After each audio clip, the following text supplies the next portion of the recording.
Hello family, and welcome to Just K, where we talk about everything that is health, mind, body, and soul. In our last video, we talked about some of the original African tribes because we're trying to get into their spiritualities. But before we do that, I also wanted to give you some kingdoms of Africa that you could get into and look at. First, let me explain that a tribe is considered a social grouping in a traditional society consisting of families or communities linked with a common culture and dialect, i.e. religion, economics, or blood ties. Whereas a kingdom is a politically organized community or major territory with a monarchical form of government headed by a king or a queen.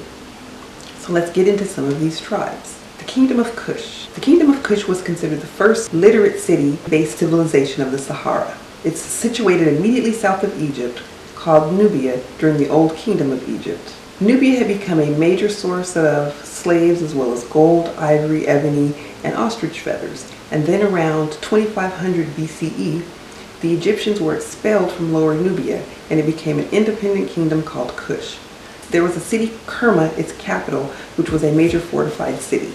The Kush people were known for archery, arrows, bows, and they farmed wheat, barley, and cotton. Kushite kings ruled for over 60 years until around 670 BCE when King Taharka was defeated by an Assyrian army. And they had a similar spirituality to Egypt. They had a moon god called Khonsu that they worshipped Thoth, Isis, Hathor, and Mut. The Kingdom of Aksum, one of the longest running civilizations from approximately 400 BCE to 940 CE along the coast of the Red Sea. They are said to have developed the first indigenous written script called Ge'ez or Ethiopic. They were traders and merchants. They had a polytheistic society until the 4th century, around 340 CE.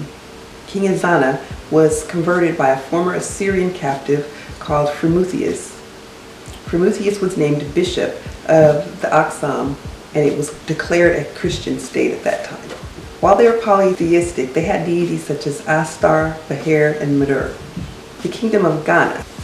The Kingdom of Ghana, not to be confused with modern Ghana, was also called Ouagadougou. It started at least 300 CE in the western part of the continent, like the savanna grasslands.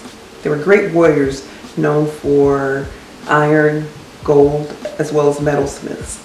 They were established by a tribe called the Saniki, and the king was known as the Ghana. In 1240 CE, Ghana was absorbed by Mali, and in the mid-11th century, a Muslim group called the Almoravidians launched a significant attack on the capital, Kombi, but they later withdrew.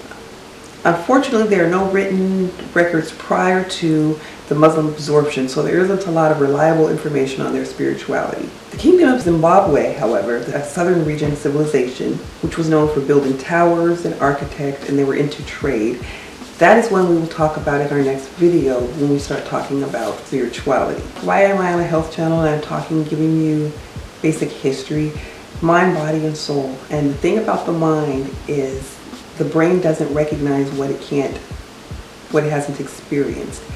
Knowing about your history, where you come from, how people originated, can really give you a sense of confidence as you move forward. And that sense of confidence is helpful to the mind. It's soothing to the soul, which will definitely make the body healthier. I can't wait to see you again when we talk about some of the deities of our ancient Africans. Until then, like, subscribe, and remember to click on that notification bell. And I'll see you in the next video.